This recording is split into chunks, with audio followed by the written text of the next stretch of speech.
মাতারবাড়ি ভাসমান এলএনজি স্টেশনে কারিগরি ত্রুটির কারণে দেশের বিভিন্ন ফিলিং স্টেশনে দেখা দিয়েছে তীব্র গ্যাস সংকট।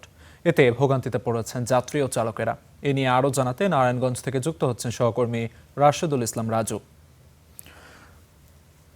রাজু, দেখতে পাচ্ছি আপনি একটি সিএনজি ফিলিং স্টেশনে রয়েছেন। আপনার পেছনে কিছু গাড়ি রয়েছে, সেগুলোতে সিএনজি সরবরাহ করা হচ্ছে কিনা এবং এই মুহূর্তে গ্যাসের সংকট কেমন রয়েছে, যানবাহনের চাপ কেমন রয়েছে, বিস্তারিত জানাবেন।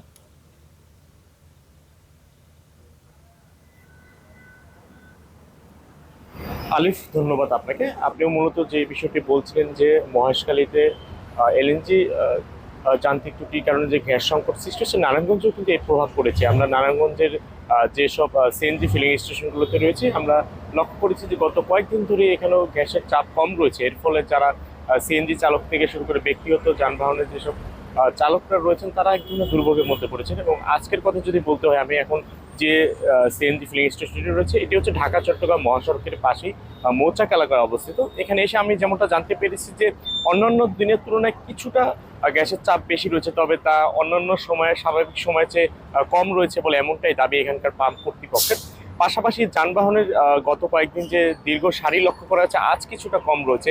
এই বিষয়ে আমাদের পাম্প কর্তৃপক্ষ যেমনটা জানিয়েছেন যে মূলত গত কয়েকদিন গ্যাস পাওয়া নিয়ে যে দুর্ভোগ, এই দুর্ভোগ থেকেই যানবাহন অনেকটাই আজ কিছুটা কম রয়েছে। এর ফলে আসলে অনেকে গ্যাস নিতে গ্রাহকের সংখ্যা কম থাকার কারণে আর চাপও কিছুটা কম রয়েছে। তবে গ্যাসের চাপ এখনো স্বাভাবিক হয়নি, তারা যেমনটা জানিয়েছেন। এবং এ বিষয়ে আসলে কবে নাগাদ স্বাভাবিক হতে পারে, এই বিষয়ে জানতে চাইলে তারা যেমনটা জানিয়েছেন, যেটা মূলত তারা যে লাইন থেকে গ্যাস সরবরাহ হয়ে থাকে, লাইনে এখনো গ্যাসের চাপ কম রয়েছে। মূলত সরকার থেকে যদি লাইনে পর্যাপ্ত গ্যাস সরবরাহ করা হয়ে থাকে, তাহলে তারা গ্রাহকদের পর্যাপ্ত চাহিদা মেটাতে পারবে।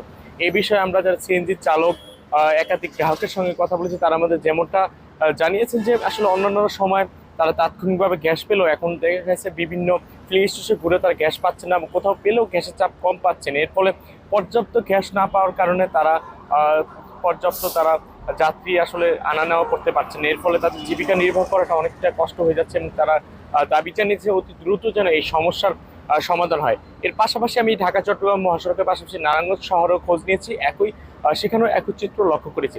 পাশাপাশি নারায়ণগঞ্জ একটি শিল্পাঞ্চল এলাকা হয়, নারায়ণগঞ্জ যেসব পোশাক শিল্প বিভিন্ন কলকারখানা রয়েছে, কলকারখানার মালিকের সঙ্গে কথা হচ্ছে, তারাও আমাদের একই বিষয়টি জানিয়েছেন যে গ্যাসের চাপ গত কয়েকদিন ধরে কম রয়েছে। এর ফলে তাদের শিল্প উৎপাদন কিছুটা ব্যাহত হচ্ছে এবং এটি যদি আসলে কন্টিনিউ থাকে, তাহলে তাদের আর্থিকভাবে বড় ক্ষতির সম্মুখীন হতে পারে, এমনটাই তারা জানিয়েছে। এর পাশাপাশি যদি আবাসিকের বিভিন্ন গ্যাস সংযোগের কথা বলে, সেখানেও আমরা একই চিত্র লক্ষ্য করছি, কোথাও কোথাও গ্যাস থাকলেও কোথাও কোথাও গ্যাসের চাপ কম রয়েছে এবং এটি স্বাভাবিক হতে আরো কয়েকদিন সময় লাগতে পারে, এমনটাই জানিয়েছে নারায়ণগঞ্জ তিতাস গ্যাস কর্তৃপক্ষ।